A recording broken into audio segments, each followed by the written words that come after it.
은행과 대부업체 등에서 돈 빌릴 때 적용되는 최고금리가 내년 하반기엔 20%로 낮아집니다.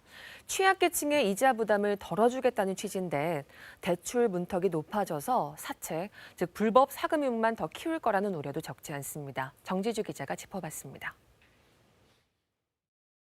돈을 빌리면 원금에 이자 더해서 갚죠. 법정 최고금리라는 게 있습니다. 금융권에서 돈 빌릴 때 내는 이 이자율 상한선인데요. 이거 말이 상한선이지 은행권 대출이 힘든 저신용자들이 많이 찾는 대부업계에선 기본 금리입니다.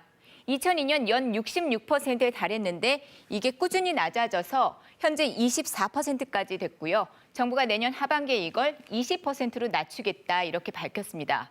자, 예컨대 대부업체에서 1,000만 원을 빌렸습니다. 그럴 때 원금 빼고 1년에 이자로만 240만 원을 내야 했는데 그 이자가 내년 하반기에는 200만 원이 된다는 거죠.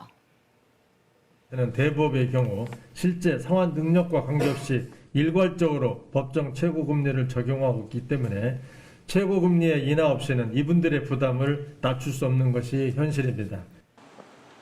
정부는 최고금리를 낮추면 저신용자 240만 명 중 208만 명의 이자 부담이 줄 걸로 예상합니다. 연간 4,800억 원 정도입니다. 하지만 대부업체에서도 돈을 못 빌리는 더 어려운 서민들, 정부는 이런 저신용자가 32만 명이 될 거로 보고 있습니다. 이 가운데 3만 9천 명은 불법 사금융, 그러니까 사채 시장으로 밀려날 걸로 예상된다죠. 이자는 어떻게 돼요? 이자? 무지하게 싸지. 한 40? 이자 제한법이라는 게 있잖아요.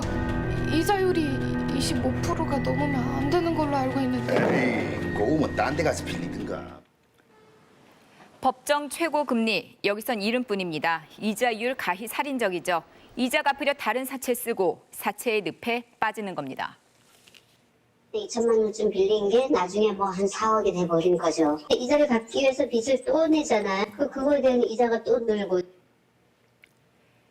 실제 지난 2018년 최고금리를 인하한 다음 대부업체 평균 대출 승인율 16%에서 11%대로 낮아졌습니다. 저신용자에게 돈을 더 안 빌려줬기 때문이죠. 반면에 불법 사금융 시장 규모는 6조 8천억 원에서 7조 1천억 원으로 3천억 가까이 증가했습니다. 합법적 대출을 못 받은 신용 낮은 사람들이 불법 사금융, 그러니까 사채 썼다는 얘기입니다. 이번 법정 최고금리 인하로 최고 80만 명이 금융권에서 배제될 거란 분석이 나옵니다. 정부 예상과는 차이가 크죠.